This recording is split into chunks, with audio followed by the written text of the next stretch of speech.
Şef değil, anneyim kanalıma hoş geldiniz. Bugün sizlere harika bir lezzet hazırladım. Dışı ve içi yumuşacık pastane sandviçi tarifim var. Dilerseniz hiç vakit kaybetmeden bu güzel lezzetin yapımına başlayalım. Bu güzel tarifimizin malzemeleri: 1 çay bardağı ılık süt, aynı ölçüde 1 çay bardağı ılık su, yarım çay bardağı ayçiçek yağı olacak. 6-6,5 çay bardağına denk gelecek unumuz olacak ama her zaman söylediğim gibi yine unumuzu kontrollü bir şekilde ilave edeceğiz. Ve diğer malzemelerimizi de aktaralım. Oda sıcaklığında 1 yemek kaşığı tereyağımız olacak. 1 yumurtanın sarısını ve akını ayrı ayrı yerlerde kullanacağız. Sarısını üstüne, akını içine kullanacağız. Üzerine süslemek için birazcık susama ihtiyacım var ama ben susamımı bu tarifimde kavurmuyorum. Kuru mayaya ihtiyacım olacak 1 paket. Yine önemli bir püf noktası, mayanın aktif hale gelebilmesi için şeker, 3 dolu dolu tatlı kaşığı toz şekere ihtiyacım olacak ve yine aynı kaşık ölçüsüyle 1 tatlı kaşığı da tuzumuz olacak.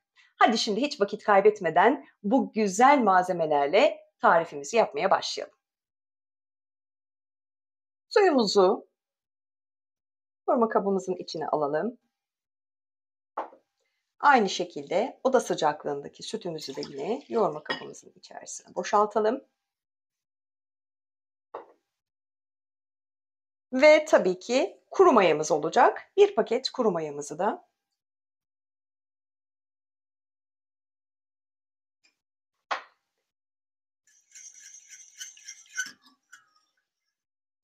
hemen bu noktada 3 tatlı kaşığı dolu dolu toz şekerim var biliyorsunuz. Mayanın aktif hale gelmesini sağlayacak. İlave edeceğiz. Belki de yapılan en önemli hatalardan bir tanesi tuzu ve şekerin aynı anda konması. Tuzumuzu daha sonra ilave edeceğiz. Önce şeker. Karıştıralım. Mayamızın iyice erimesini sağlayacağız bu noktada. Sütümüzü, suyumuzu, 1 paket kuru mayamızı ve 3 tatlı kaşığı şekerimizi ilave ettik. İşte şimdi bu noktada tuzumuzu ilave edeceğiz. 1 tatlı kaşığı da tuzumuz var. Ve tuzumuzu da ilave ettikten sonra şöyle bir karıştırma işlemi yapalım. Artık yavaş yavaş malzemelerimizi ilave etmeye geldi. Yarım çay bardağı ayçiçek yağım var. Her bir malzemenizi ilave ettikten sonra şöyle 1-2 tur karıştırmanızda fayda var. Bütün malzemelerin birbiriyle özdeşleşmesi gerekecek. Yağımızı da ilave ettikten sonra yine önemli bir nokta, 1 tane yumurta kullanacağız. Akı içine 1 tane yumurtanın akını ilave edeceğiz. Sarısı ise üstüne olacak. Yine şöyle bir karıştırma işlemi gerçekleştirelim.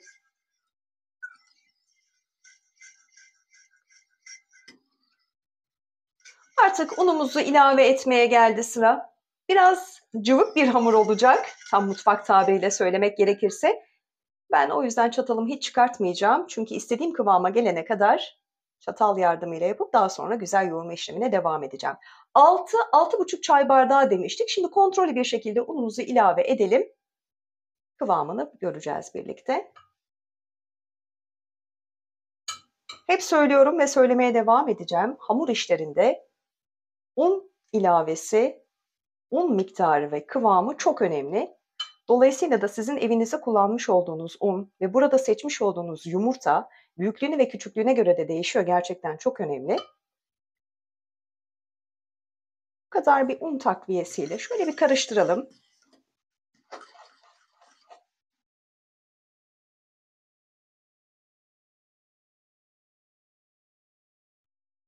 Bakın şu an unum tabii ki çok yetersiz. Asla o kıvama gelmedi. Bu ne demek? Benim biraz daha una ihtiyacım var demek. Yine unumuzu, bakın birden boşaltmıyorum farkındaysanız. Kaşığımla un ilavemi kontrollü bir şekilde yapıyorum. Yine şöyle bir karıştırma işlemini gerçekleştirelim.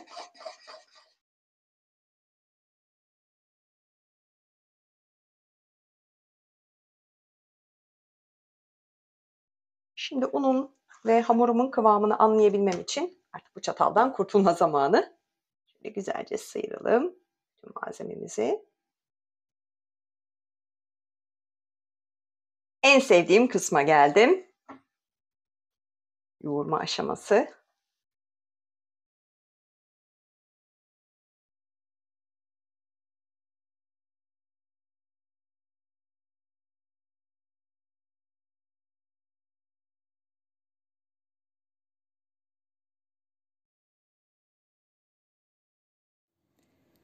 Hamurum istediğim kıvama geldi. Çok rahatlıkla kabımdan ayrılabiliyor. Olması gereken kıvam budur. Hiç daha fazla oyalanmadan yapmanız gereken kapağını kapatıp mayalanması için bırakmak. Yaklaşık 40-45 dakika sonra tekrar birlikteyiz.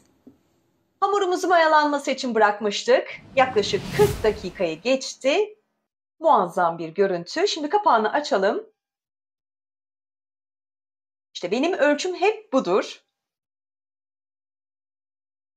Bakar mısınız şu güzelliğe? Göstermek istiyorum şöyle yakın çekimde. Harika bir işlem uygulamışız. Ölçüler çok doğru. İşte hamurum olması gereken kıvamda. Şimdi her zaman olduğu gibi mayalı hamurlarda o içindeki maya kokusunu yok edebilmemiz için biliyorsunuz şöyle dışarıdan içe hamurumuzu güzelce toparlayacağız. Güzelliğe bakar mısınız? Tel tel olmuş. İşte mayalı hamurların en önemli özelliği bu. Şöyle dışarıdan içe, dışarıdan içe hamurumuzu toparlayalım.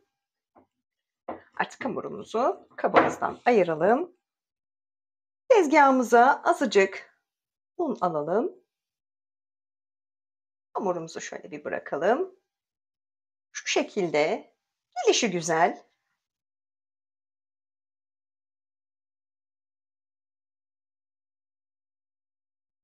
sıra geldi. Muhteşem, gerçekten çok lezzetli, yumuşacık, puf puf, pufidik nasıl adlandırırsanız adlandırın pastane sandviçimizin toplarını yapmaya. Şimdi elimizi şu şekilde sıkıp bıraktığımız anda gördüğünüz gibi bezelerimizi elde edebiliyoruz. Her zaman olduğu gibi dışarıdan içe toparlayalım. Şu şekilde yapıp kenara bırakalım. Azıcık bir un alabilirsiniz elinize. Şu şekilde yine devam. Hamurumuzdan ölçüleri bakın aynı. Dıştan içe, dıştan içe toparlayacağız. Yuvarlayıp bu şekilde bütün hamurumuz bitene kadar bu işlemi tekrarlayacağız.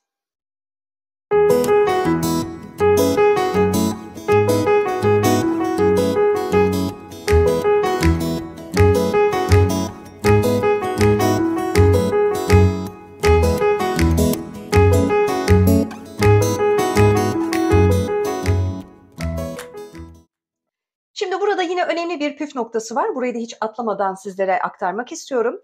Şimdi bir tane hamurumuzu alıyoruz. Bakın bu şekilde aldık. Ters çevireceğiz. Önemli bir püf noktası. Şu şekilde yapıp parmaklarımızın ucuyla ileri geri, çok fazla değil. Bir tane şuradan alacağız, bastıracağız. Bir tane de karşı tarafından alıp şu şekilde sigara böreği sarar gibi çektire çektire yalnız bakın bu şekilde.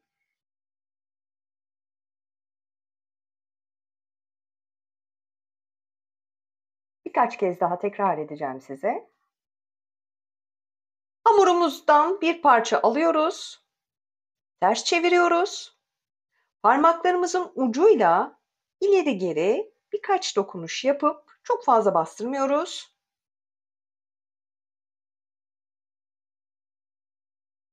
Elimize doğru çektik. Çektire çektire, çektire çektire sarıyoruz. İşte bütün olay burada. Ve fırın tepsimize güzelce aralıklı aralıklı yerleştiriyoruz. Sıra geldi yumurtalarını sürmeye. Çok azıcık bir süt koyarsanız emin olun o yumurtanın keskin kokusunu almazsınız. Ben genelde hamur işlerinde eğer yumurta sürmem gerekiyorsa bu işlemi uyguluyorum. Size de tavsiye ederim. Bir çay kaşığı kadar süt yeterli gelecektir.